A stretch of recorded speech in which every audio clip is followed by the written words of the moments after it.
Hello, in this video we show you how to remove and replace the crankshaft pulley on Ford B-Max with a 1.6 Ti-VCT engine. This engine has the twin independent variable cam timing, so it's much more complicated to replace the crankshaft pulley.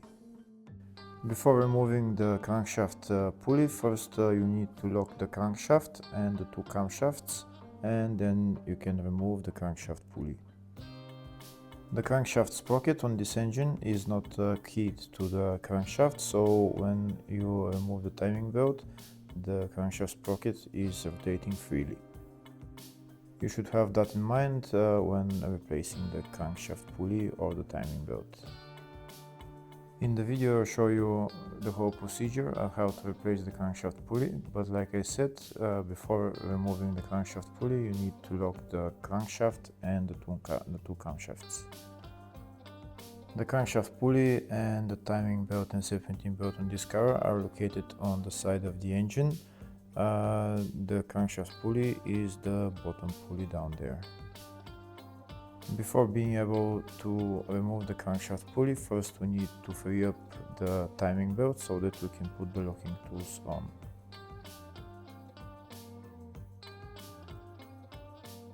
First we'll start by removing the serpentine belt.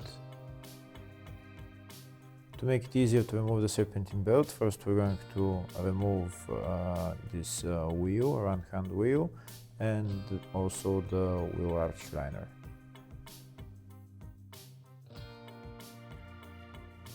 If the video is useful, please like and comment on the video and subscribe to the channel to see more videos like this.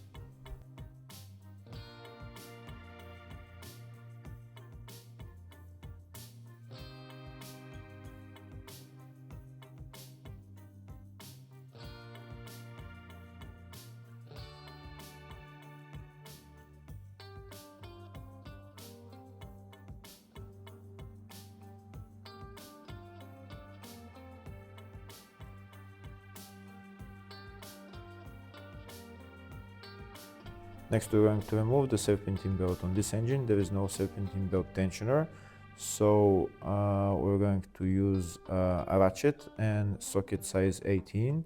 This belt is elastic, so in order to remove the belt we're going to put the ratchet onto the crankshaft pulley bolt, and we're going to use a pry bar to just pry out the serpentine belt. So now while we're pulling out the serpentine belt, we're going to turn the crankshaft pulley clockwise, and you can see the serpentine belt is coming out.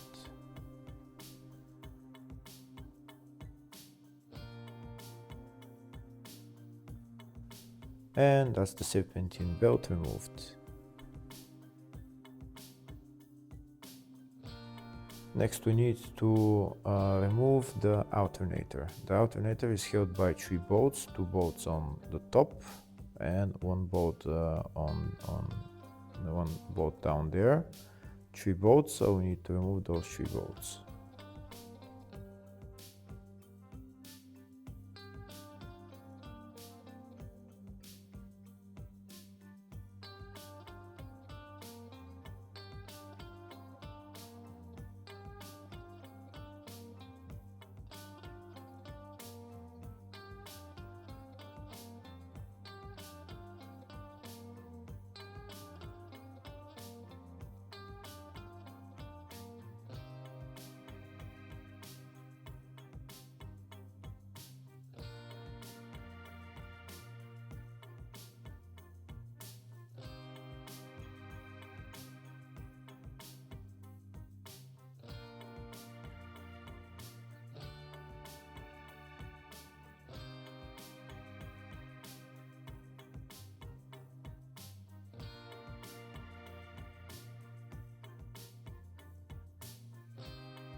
Once we remove the 3 bolts, so we're not going to take out the alternator, we're just going to put it to the side and we're going to continue on.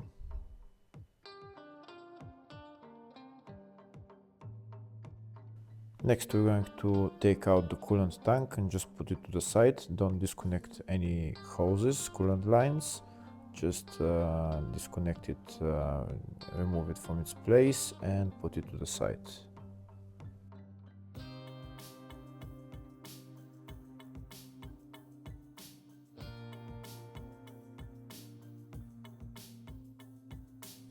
Next, we're going to remove the right engine mount. This is the right engine mount right there.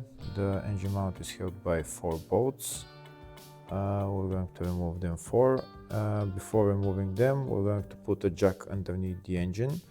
Just put the jack on the oil pan and then you can remove the 3 bolts.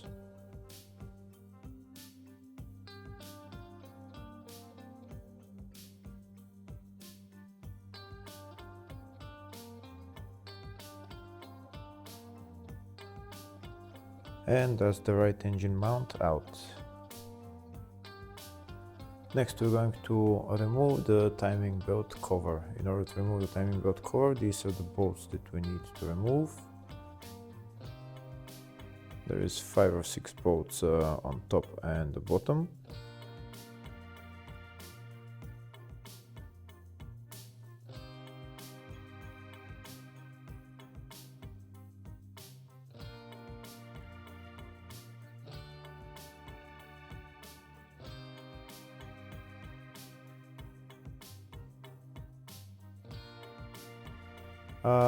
There is also some bolts for the timing belt cover behind this water pump pulley. So in order to remove those bolts, first we're going to remove the water pump pulley. This is the pulley holder that I'm using so that I can loosen the 4 bolts on the water pump pulley. Once I loosen the bolts, I'm going to remove them and take out the pulley.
And that's the water pump pulley out.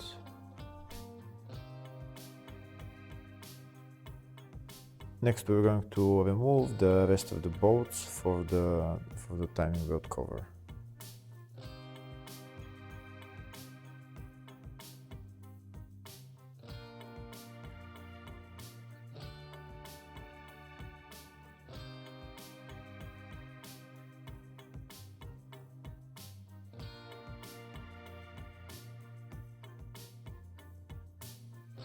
Now that all the bolts for the timing belt cover are removed, we're going to take out the cover.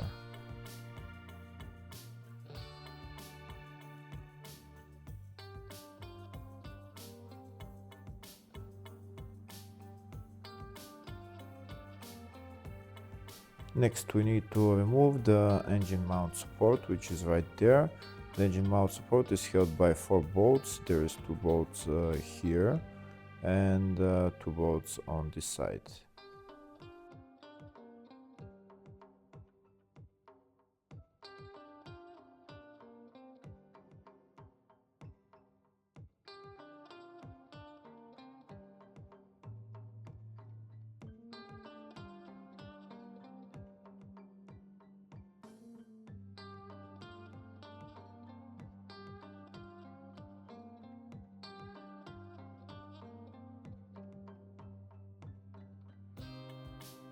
And that's the engine mount support out.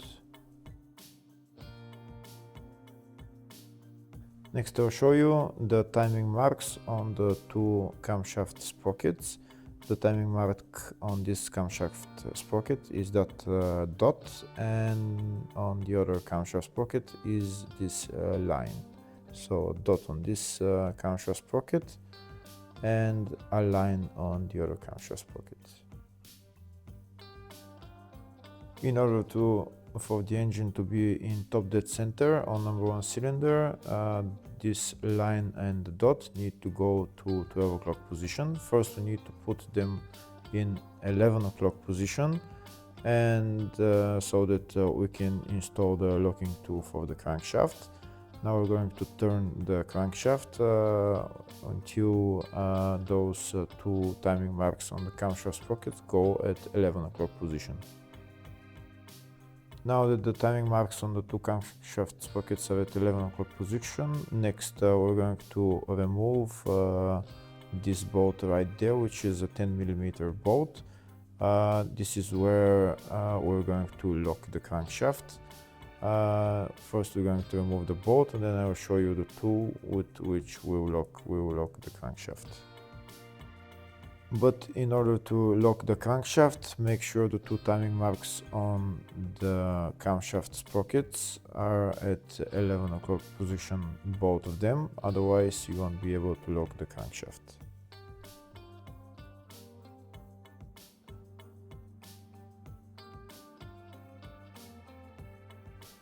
That's the bolt out. Now we're going to put in the locking tool for the crankshaft. This is the whole timing kit for this engine, and this is the locking tool for the crankshaft, and this thing is the locking tool for the 2 camshafts.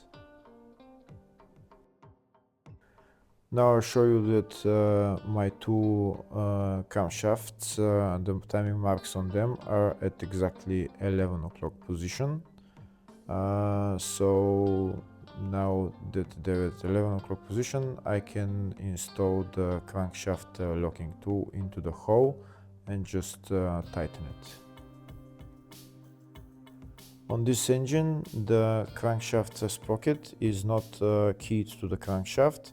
So in order to replace the timing belt or even only the crankshaft pulley, you need to be following this procedure, otherwise something might happen and you might lose the timing. This is the timing tool for the crankshaft, the locking tool for the crankshaft sprocket. We're going to put it in and turn it clockwise until it tightens. It should go in all the way. Here you can see the locking tool is in all the way. Now that the locking tool is in all the way, I'm going to get my ratchet and turn the crankshaft until the crankshaft stops at this locking tool. When that crankshaft stops at that locking tool, the 2 camshaft sprockets, the timing marks on them will be at exactly 12 o'clock position. Here you can see the 2 timing marks are at 12 o'clock position and the crankshaft can't move anymore. So now the engine is at top dead center on number 1 cylinder. Next I'm going to put the locking tool for the 2 camshafts. You can see on the locking tool there is the line and the dot, and that's exactly how you install it on the 2 camshafts.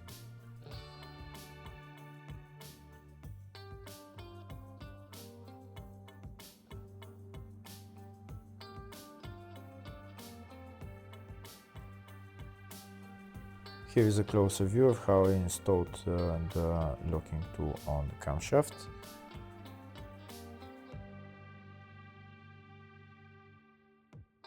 Next, I'm going to remove the bolt for the crankshaft pulley. First, I lowered the engine a little bit, and now I'm going to use pneumatic gun to remove the crankshaft pulley bolt.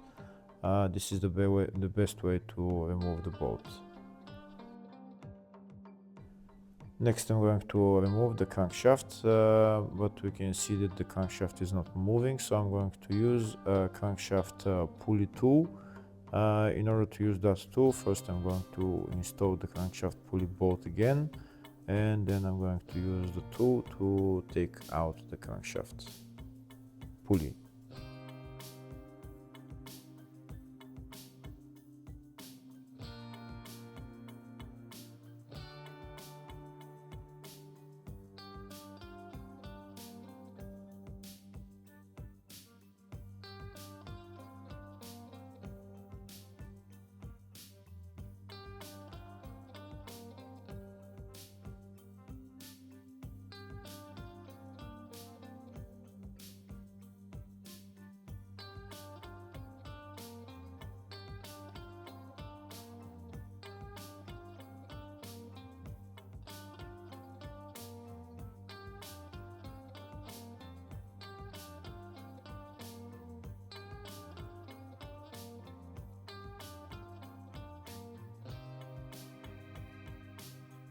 And here you can see the crankshaft pulley is out.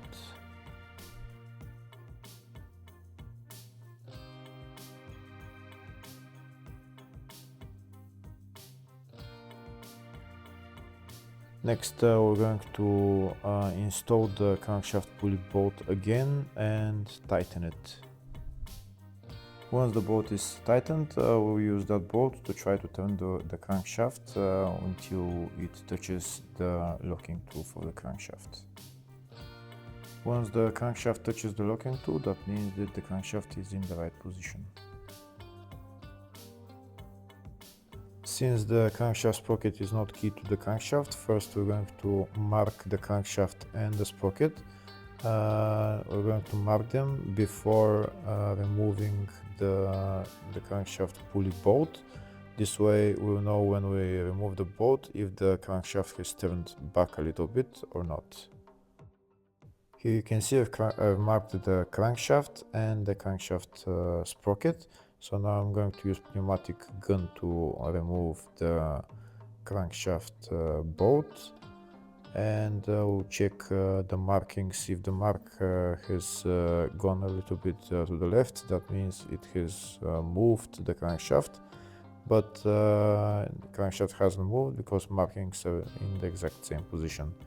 Now next we're going to put on this timing belt lower cover, and then we're going to put on the crankshaft pulley bolt.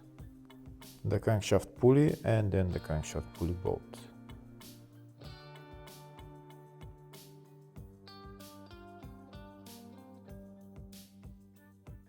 Now we're going to tighten the crankshaft bolt.